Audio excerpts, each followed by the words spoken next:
আল্লাহ মালাকুল মাউত কে বলবেন, মালাকুল মাউত কি অবস্থা? বলবে সব শেষ।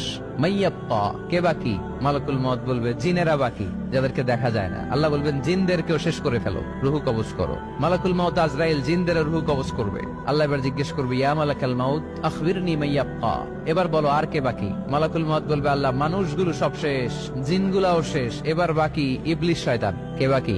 ইবলিসরেও শেষ করো, ইবলিসও শেষ। আল্লাহ আবার জিজ্ঞেস করবেন, ইয়া মালাকাল মাউতি মাইয়াব্বা, আর কে বেঁচে আছে বলো?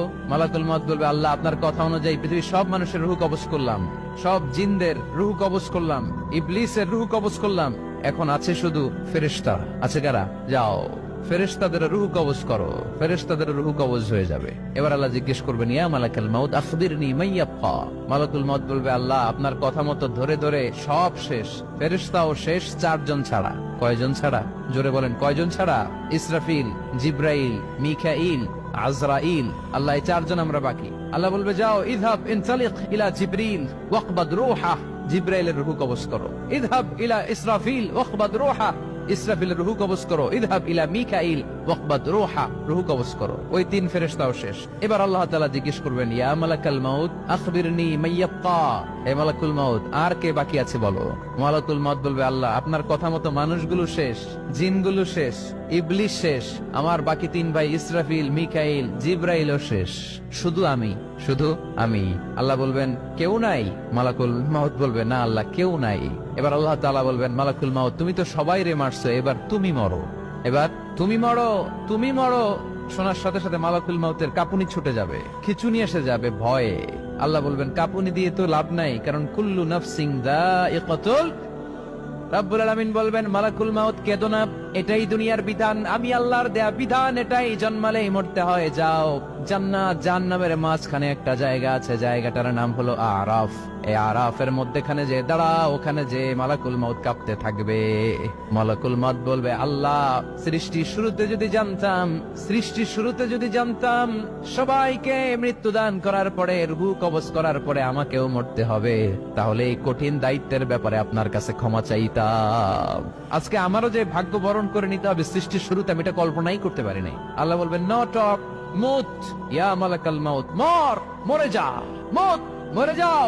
বলার সাথে সাথে মালাকুল মাউত এক বিকট চিৎকার হাঁকিয়ে মরে যাবে। মালাকুল মাউতের চিৎকারটা সেদিন এত ভয়ঙ্কর হবে, বিষ্ণু ঈসা ইসলাম বলেন, ওই চিৎকারের আওয়াজ যদি পৃথিবীর মানুষেরা কান দিয়ে শুনতে পেত, তাহলে কিয়ামত সংগঠিত হওয়ার জন্য আলাদা করে ইসরাফিলের সিঙ্গার প্রয়োজন হতো না। ওই চিৎকারের আওয়াজে প্রতিটা মানুষ কানের পর্দা ফেটে ওই জায়গায় লাশ হয়ে পড়ে যেত। এবার ডানে বায়ে সামনে পেছনে উপরে নিচে কেউ নাই, একজন ছাড়া। জোরে বলতে হবে, তিনি কে? আল্লাহ তখন পৃথিবীকে একটা ডাক দিবেন, বলবেন, ইয়া দুনিয়া আইনা আনহারুকি, এই পৃথিবী তোর নদীগুলো কোথায়? ইয়া দুনিয়া আইনা আশজারুকি, এই পৃথিবী তোর গাছগুলো কোথায়? বটতলা। ইয়া দুনিয়া আইনাল জিবাল, তোর বড় বড় মাউন্ট এভারেস্ট পাহাড়, আলাস্কা পর্বতমালা, আলপস পর্বতমালা, এগুলো কোথায়? তুর পাহাড় আজকে কোথায়? ইয়া দুনিয়া আইনাল মুলুক, রাজা বাদশারা কোথায়, যারা ক্ষমতার দাপটে পা জমিনে ফেলতে চাইতো না? আইনাল জাবাবেরা, অত্যাচারী স্বৈর শাসকগুলো আজকে কোথায়? কোথায় আজকে? কোনো আওয়াজ নাই। আল্লাহ তখন হুঙ্কার দিয়ে বলবেন, লিমানিল মুলকুল ইয়াউম, who belongs the kingdom today. Allah চিৎকার দিয়ে বলবেন, আজকে ক্ষমতা কার? আওয়াজ করে বলেন, সেদিন ক্ষমতা কার? আল্লাহ সেদিন প্রশ্ন করে নিজেই নিজের প্রশ্নের উত্তর দিবেন, লিমানিল মুলকুল ইয়াউমা লিল্লাহিল ওয়াহিদিল কাহ্হার। সেদিন ক্ষমতা দুনিয়ার কোন রাজার নাই, কোন বাদশার নাই, কোন স্বৈর শাসকের নাই, কোন সুলতানের নাই, কারো নাই। সেদিন ক্ষমতা চলবে একজনের, তিনি কে? তার নাম হচ্ছে রহমান। তার নাম কি? আরো জোরে বলেন, কি নাম? এজন্য রহমান কারে বলে আজকে চিনতে পারছেন? তার দয়ার শেষ আছে? তার ক্ষমতার কোন কুল কিনারা আছে? তার ধন ভান্ডারে কোনো কমতি আছে? এজন্য লা বিশাইইন মিন নিআমিকা রাব্বানা নুকাযযিবু ফালাকাল হামদ, we don't deny any of your mercy and blessings, all praises to you। আল্লাহ তোমার কোন নিয়ামতকে আমরা অস্বীকার করি না। আল্লাহ প্রথমে ধমক দিয়ে বলছেন, এই মানব জাতি আর জিন জাতি, আমার কোন নিয়ামতকে অস্বীকার করবি? আমরা বলি কোনটাই অস্বীকার করি না। সকল প্রশংসার মালিক একজন, তিনি কে?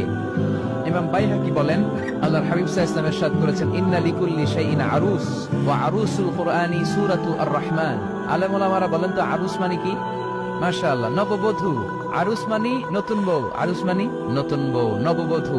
আল্লাহর হাবিব বললেন, লিকুল্লি শাইইন আরুস, সবার একটা করে নববধূ হয়। আর কোরআনের নববধূর নাম সূরা আর-রাহমান। ইন্না লিকুল্লি শাইইন আরুস ওয়া আরুসুল কুরআনি সূরাতু আর রহমান। দুনিয়ার প্রত্যেকের জন্য আল্লাহ একজন করে নববধূ দান করেছেন।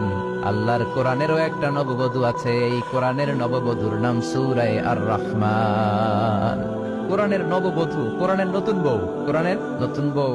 কেন আল্লাহ এত সূরা থাকতে, 114টা সূরা থাকতে আর রহমানকে কোরআনের নববধূ বললেন? এর কারণ নববধূ যেমনি বাসর রাতে হাতে পায়ে আলতা মেখে, বেনারসি শাড়ি পরে, জুয়েলারি অর্নামেন্টস পরে, পার্লারিং করে, মেকআপ করে হাজবেন্ডের জন্য নিজেকে উজাড় করে সাজায়, ঠিক তেমনি আল্লাহ তাআলা এই দুনিয়াতে আমাদেরকে কি নেয়ামত দিয়েছেন আর আখিরাতে কি কি নেয়ামত দিবেন, এই বর্ণনা দিয়ে এই সূরাটাকে আল্লাহ উজাড় করে সাজিয়ে দিয়েছেন। এজন্য এই সূরার নাম হচ্ছে আরুস আল কোরআন। কোরআনের নববধূ, সবকিছুর নববধূ আছে। আর কোরআনের নববধূর নাম সবাই বলেন আর রহমান।